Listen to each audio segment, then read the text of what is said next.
अस्सलाम वालेकुम my dear students.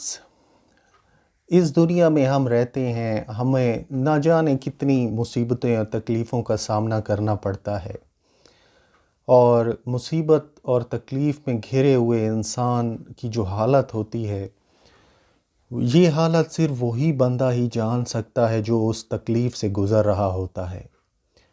तो बेटा, जब भी आपको किसी इंसान की तकलीफ़ का अंदाज़ा का पता चले ना कि फ़लाँ बंदा इस तकलीफ़ से गुज़र रहा है, मिसाल के तौर पे उसके माँ बाप में से किसी की डेथ हो जाती है और आप गए हैं वहाँ पर दुआ करने के लिए, फ़ातिहा पढ़ने के लिए, तो अगर वो आपको बताए कि मेरे माँ बाप, मेरे वालिद की हार्ट अटैक से डेथ हो गई है, तो वहाँ बैठ के आपने बेटा उसको फ़ज़ूल में मशवरे देना नहीं शुरू कर देने कि आपने ये काम करना था, आप गफलत कर गए हो, ओ हो ब्लंडर कर दिया ये।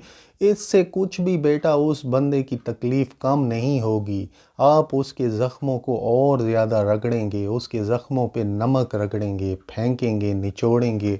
तो बेटा कभी भी लाइफ में याद रखिएगा, आपको एक बंदा जो तकलीफ़ से गुज़र रहा हो, उसे फ़ज़ूल मशवरे देना नहीं आपने शुरू कर देने।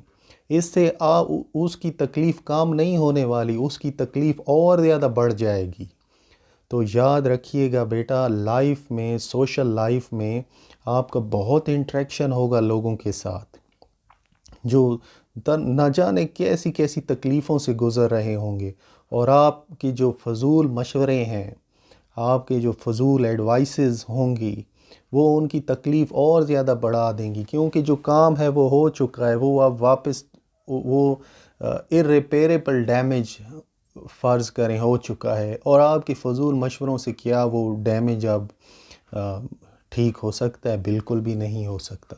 तो याद रखिएगा बेटा, आप ज़्यादा से ज़्यादा उसको दुआ दे दीजिए कि मेरी दुआ है कि अल्लाह ताला ये जो गम है आपका, ये जो तकलीफ़ है, इससे आपको निकाले। इससे उसको सुकून मिलेगा, इस बात से उसको सुकून मिलेगा।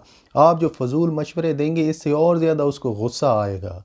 तो इस चीज़ को बेटा याद रखिएगा, सोशल इंटरेक्शन में एक तकलीफ़ से गुज़रते इंसान को फ़ज़ूल मशवरे आप कभी मत दीजिएगा।